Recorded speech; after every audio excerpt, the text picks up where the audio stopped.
Muchas gracias. En la mañana de hoy les voy a compartir algunas reflexiones con respecto al manejo del agua, que es en un nombre quichua, quiere decir yacu, quichua y quechua, que significa yacu, y que de alguna manera yo considero que se va a complementar con las dos ponencias que me precedieron. Voy a trabajar con un poco de, no tanto de investigación científica, sino más bien de algún recorrido visual que vamos a hacer con un cambio de escalas. Asimismo, algunos aportes que desde los incas y desde las comunidades de Loja, que es donde la ciudad donde vivo, han aportado para que, bueno, les comente algunos hallazgos y algunos aportes en cuanto al manejo del agua. Bien, ante la visión antropocentrista, producto de varias tendencias contemporáneas como la globalización, el consumismo, la riqueza y poder desmedido, se hace necesario reflexionar sobre la escasa conexión del hombre con los recursos naturales. Desvaloramos el agua, desconocemos su proceso natural. Para muchos es un líquido que nos da su servicio, dejando de lado sus procesos naturales y su enorme importancia desde el origen del planeta. Por lo tanto, el objetivo de esta presentación es valorar el devenir del agua desde los enfoques geográfico, ecológico, cultural, natural, sagrado, productivo, en el contexto global, continental, regional, territorial y urbano, con un cambio de escalas y escenas. El cambio de escalas aporta una visión integral de la presencia del agua. Nos mostrará sus diversas manifestaciones en los paisajes a nivel mundial, desde su génesis como planeta azul, recorriendo parte del enfoque histórico de lecturas escénicas. Nuestro planeta Tierra es nuestro paisaje máximo, el universo, y en su dinámica cósmica, el planeta Tierra. Langmar Hark, ícono en ecología y planificación urbana, en su obra Proyectar con la naturaleza, sugiere que para conocer y medir los elementos del paisaje y sus dinámicas, se requiere fortalecer un conocimiento transdisciplinario, holístico y sistémico, que integre al hombre, la naturaleza y el valor en el planeta. El planeta Tierra contiene 3/4 partes de aguas, en océanos, mares, ríos, quebradas, lagunas. Dentro del ciclo hidrológico, el agua de los océanos es la sustancia universal de vida. Sus funciones son indispensables para mantener el equilibrio ecológico del planeta, la modulación del clima, intercambio de gases, fuente de recursos para los seres humanos y fundamentalmente como fuente de vida. Por el importante papel que desempeñan los mares y los océanos, desde el año 1994, la alta mar fue declarada por la UNESCO como Patrimonio Común de la Humanidad. Asimismo, el medio ambiente es la base para la vida de la biosfera. Marhart refiere a Charles Darwin para explicar la importancia del medio adecuado, que significa que el medio natural ofrece una oportunidad para los organismos y su evolución. Es una respuesta, es una nueva oportunidad de vida. Asimismo, Marhart, citando a Henderson, fundamenta este postulado valorando las características del carbono, el hidrógeno y oxígeno como gases de vida que aportan valor y vida al medio, a los que George Walsh añadiría el nitrógeno presente en el agua.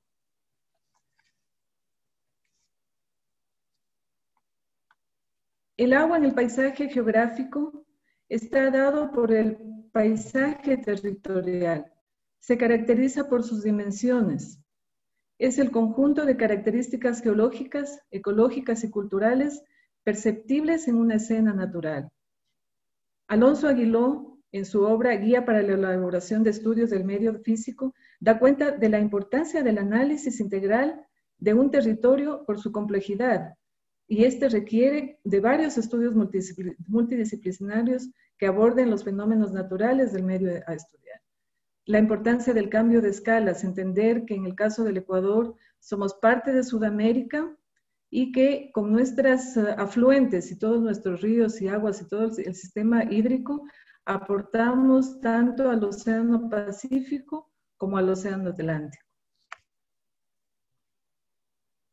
Por tanto, si estudiamos al agua a escala territorial, debemos referirnos, entre otros, al sistema hídrico, presente en aguas superficiales y subterráneas, que están en total dependencia de las condiciones y formaciones geológicas que definen la geomorfología de un territorio. Estas determinan las cuencas, subcuencas y microcuencas. Para el caso sudamericano y mundial de la cuenca del Amazonas, se alimenta de varias cuencas y ríos que unen países como Perú, Colombia, Brasil, Bolivia, Ecuador, Venezuela, Guyana y Surinam, como lo apreciamos en la imagen. El agua a escala regional y territorial permite visualizar los ciclos hidrológicos, entre ellos la incidencia del clima en los procesos de deshielo de los volcanes de las cordilleras más altas como la de los Andes. El relieve y la cobertura glacial, sumado a los cambios climáticos, produce que gran cantidad de nieves y heleros se derritan y liberen volúmenes importantes de agua congelada, produciendo crecidas de agua y caudales importantes en ríos, provocando inundaciones en épocas invernales, sobre todo si llueve en la cuenca hidrográfica del río.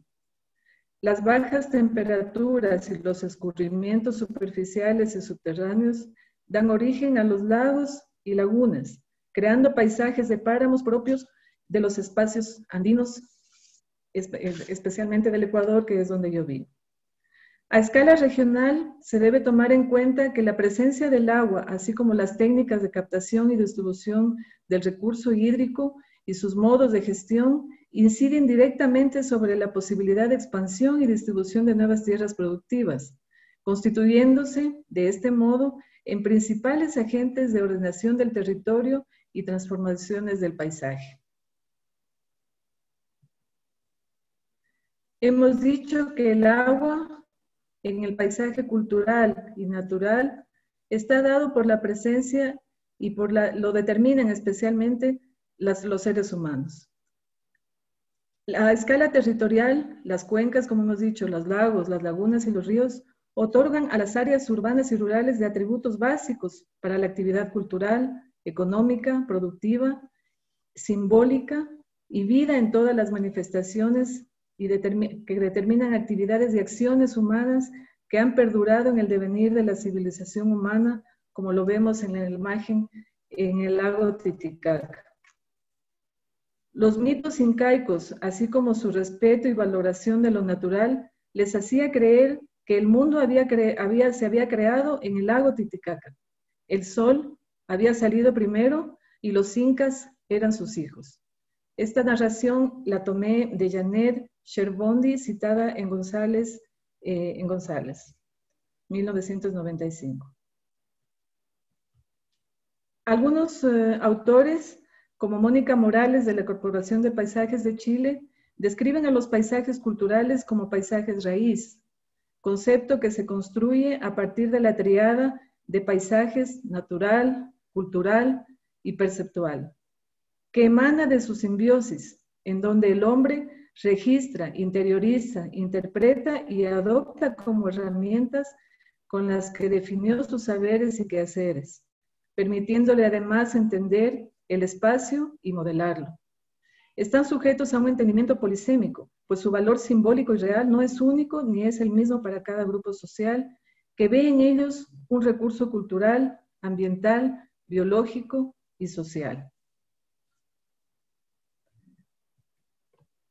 El agua en los paisajes naturales sagrados se suma.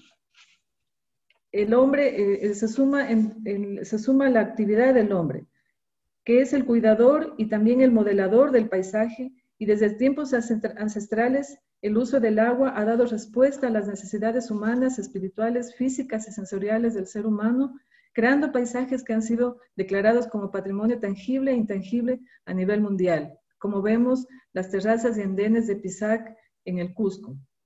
Por tanto, aseveramos que el valor del agua no es solo histórico, por permitir el desarrollo de las ciudades y de las culturas, sino por ser la base de la calidad de vida de las personas, por un lado en la higiene y salud, y por otro en el bienestar económico, productivo, sensorial, simbólico, sagrado y cultural. A escala humana o arquitectónica, El agua, o yacu, en idioma quichua y quechua, de acuerdo a la cultura andina, era el elemento más importante de la cosmovisión inca. Es la esencia de la vida. Esta ideología básica en torno al agua permitió la formación y distribución económica de los pueblos. Para los incas, el agua representa dinamismo, movimiento, circulación y fuerzas de cambio. Además, supieron manejarla sabiamente, aún sin tener la técnica y la ciencia a su servicio. Sin embargo, su sabiduría y respeto a la naturaleza, a la Pachamama, les inspiró a la crianza del agua, al suelo, a la crianza del suelo, de la vegetación, en sana convivencia y armonía con lo natural. Su conocimiento, diseño y construcción de canales de agua para riego, cochas, presas altoandinas, amunas, acueductos, guaru, complementarios con el modelado de terrazas y el manejo de los valles, los ubica hoy en día como constructores sustentables. Su sabio conocimiento les permitió la captación, conducción y distribución del agua para todas sus comunidades, asegurando la supervivencia y la conexión con la tierra. Con respecto al agua en el paisaje agroproductivo, según investigaciones de la Revista de Geografía de la Universidad de Norte Grande, la ocupación del territorio resulta de un complejo proceso en donde el hombre transforma y adecua su entorno natural para habitarlo. Inventa y aplica modos de gestión de manejo del recurso hídrico, aportando en la transformación de su paisaje y en el desarrollo de la agricultura y ganadería como sustentos de vida económica y productiva. La base del ingenio del hombre en los paisajes agrícolas es el relieve, la geología, los suelos, el clima, el agua y la vegetación. A nivel mundial, en Occidente, Sudamérica presenta sin duda los principales referentes de paisaje agroproductivos en los incas, que dejaron su herencia en las comunidades andinas de Perú, Ecuador, y Bolivia principalmente. En Ecuador, como vemos en las imágenes, los paisajes de Zimbabue, en Cotopaxi, en la parte central andina, son referentes y evidencia del paisaje andino agrícola adaptado a la geografía de la sierra ecuatoriana. Son verdaderos tapices que cuando uno viaja por la sierra del norte de Ecuador, realmente se emociona y admira mucho cómo es el manejo del relieve, el manejo del agua y el manejo de los sembríos. Realmente es muy hermoso conocer estos paisajes. Ahora vamos a hacer un breve recorrido histórico, si se puede decir así, pero que ha tenido mucha relevancia actualmente y que tiene que ver con el uso eficiente que algunas culturas ecuatorianas, tanto en la costa como en la sierra, hacían con respecto al manejo del agua. Desde siempre, la población sudamericana y en especial el Ecuador supieron manejar de forma sostenible el agua. Las características geomorfológicas de la cordillera de los Andes permitieron que el ingenio de nuestros ancestros la protegiera y gestionara sabiamente, mediante prácticas ancestrales para su uso productivo. Técnicas de producción y conservación de líquido vital como las albarradas, tajamares, pilancones, reservorios o cochas, y acequias de careo. Estas tienen la tradición que yo les había comentado en cuanto al manejo del agua de los incas. Estas son muchas de las culturas del agua que aún se conservan y que por suerte algunos gobiernos municipales en el Ecuador, especialmente en la sierra, han retomado y están poniendo en valor y utilizando para las comunidades en donde no puede llegar la infraestructura hídrica. Según estudios de la ESPOL, que es la Escuela Politécnica del Litoral en el Ecuador, las albarradas, también conocidas como jagüeyes, son humedales artificiales lénticos. Tenían la función de recargar acuíferos. Hay hallazgos que datan de hace dos milenios en Manabí y en la península de Santa Elena, en la región de la costa ecuatoriana. Las albarradas son construcciones hidráulicas que poseen muros de tierra bien definidos. Sus formas son variadas, pueden ser circulares, semicirculares, de forma alargada o en forma de herradura. Se llenan mediante un proceso de lenta acumulación de agua lluvia, proveniente de las escorrentías producidas por la topografía del terreno. También pueden llenarse con el agua de pequeños cauces que se generan en las épocas lluviosas. Y por lo general son espacios no solamente para almacenar agua para el riego y para la fauna, sino también para el consumo humano, porque son aguas que vienen muchas, especialmente en la sierra, vienen de los deshielos y es agua totalmente pura. En Loja, en la ciudad, en las provincias donde vivo, los pueblos pares construyeron tajamares o humedales en altura para recargar vertientes, aumentar la producción de huertas agroforestales e impedir la evaporación del agua. Las llamadas también cochas, estas piscinas o reservorios de lluvia, suelen estar acompañadas por sistemas de acequias, de captación y lagunas sedimentarias, y fueron reconocidas recientemente por la UNESCO como sitio demostrativo eco-hidrológico. A estos reservorios se añaden plantas hidrófilas, popularmente conocidas como gramas, para evitar la evaporación, oxigenar el agua e impedir que el agua se pudra.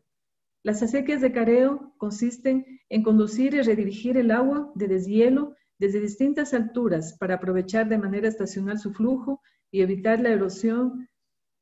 La erosión. Estas técnicas que señalo como posible adaptación humana al cambio climático. Aunque puede parecer un cambio radical, no quisiera dejar de referirme a la importancia del agua a nivel urbano. El paisaje ordenado es el paisaje planificado, el paisaje urbano, que hoy en día tiene un reto importante. Salvador Rueda, ecólogo urbano contemporáneo, revela que es necesario mirar la ciudad como un ecosistema vivo, y en su artículo El agua y los sistemas urbanos acota que es urgente cambiar los modelos de gestión del agua, así como las estrategias que permitan un cuidado y recuperación eficiente del sistema hídrico. Con base en lo reflexionado anteriormente y retomando la teoría de la ecología de paisaje, el sistema hídrico viene a ser una vital estructura para la vida de las ciudades si se vieran como corredores ecológicos. Hoy en día son estrategias vitales las redes de infraestructuras verdes a las que se suman las infraestructuras azules, integrando todo por los cuerpos de agua superficiales que permiten la restauración ecológica y urbana, y que pueden funcionar sistémicamente si utilizamos las técnicas ancestrales antes mencionadas.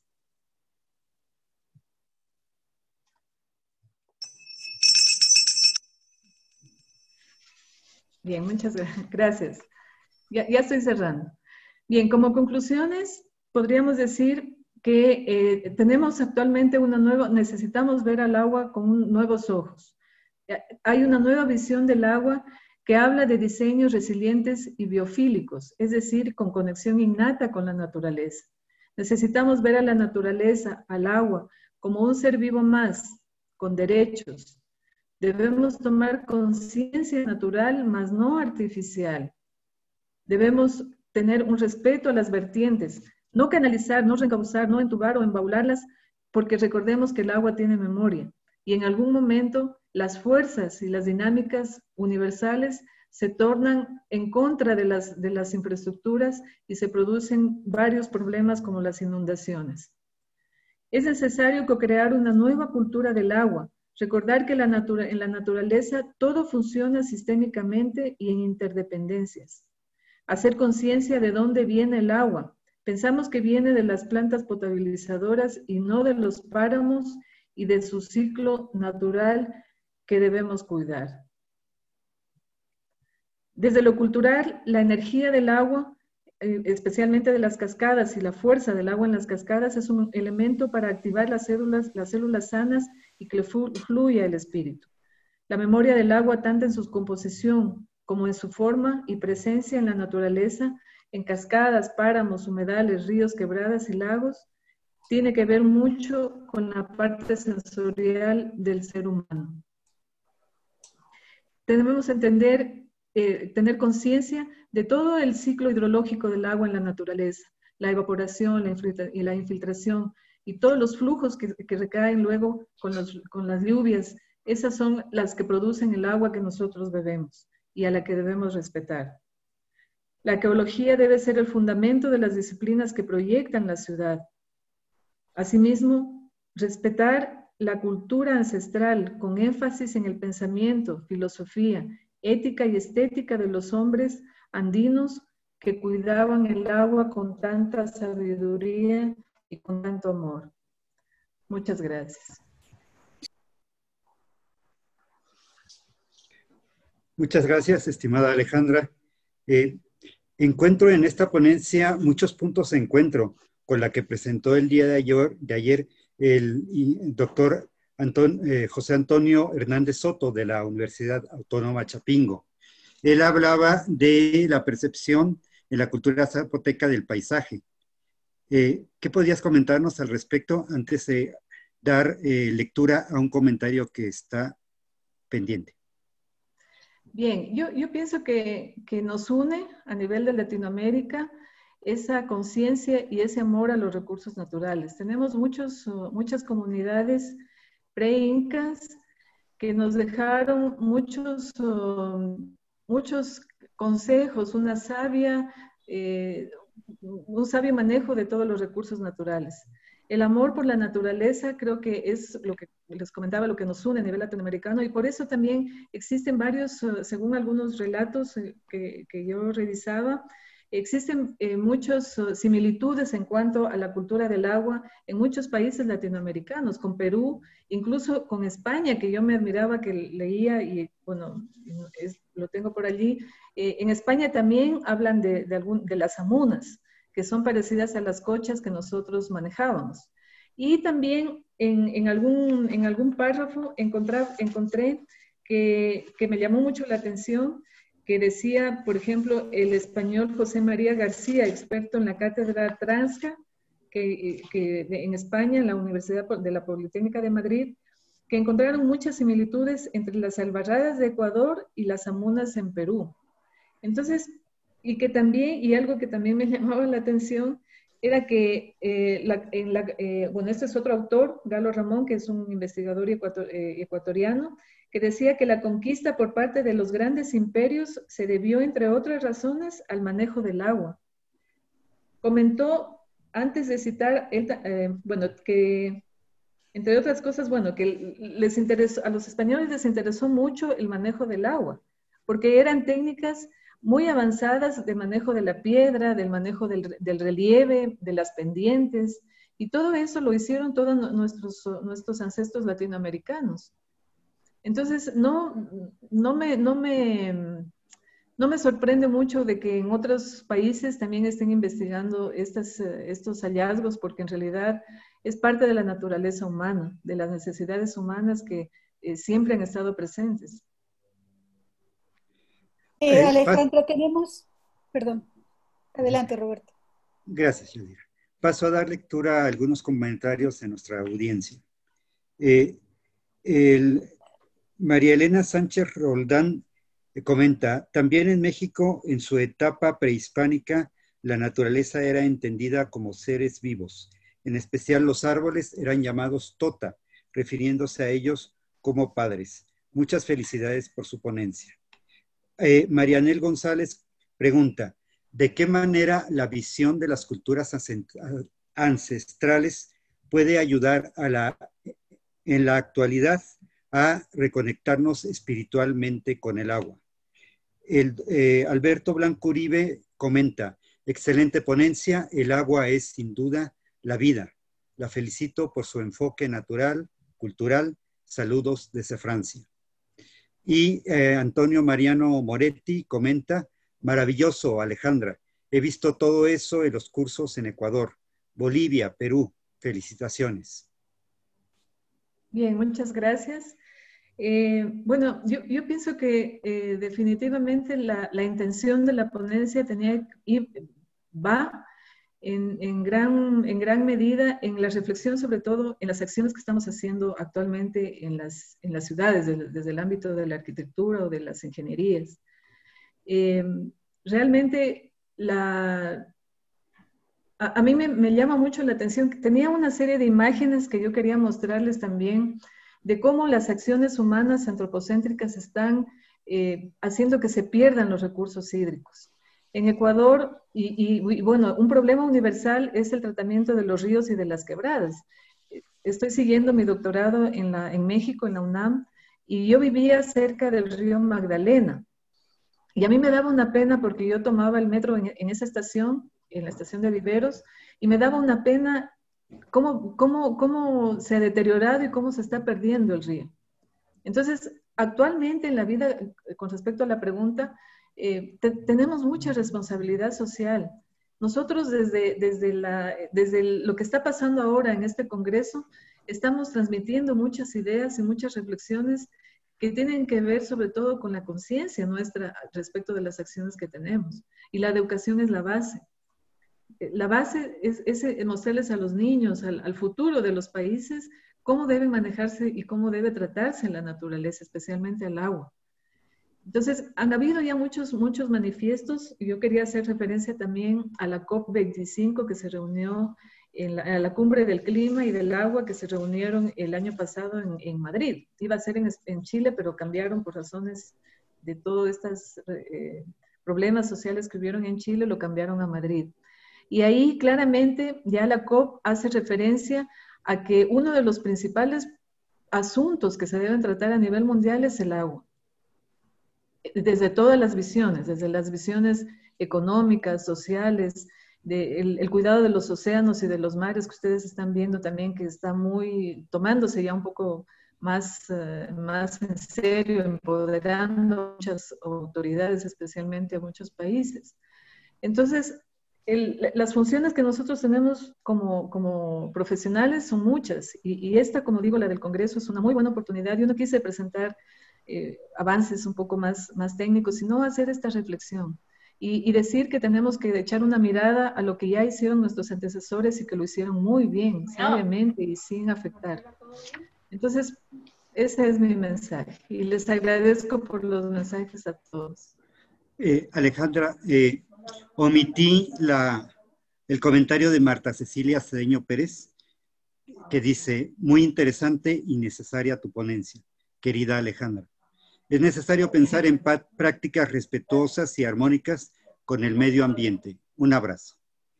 Pues agradecemos mucho tu participación. Ya está con nosotros la siguiente ponente.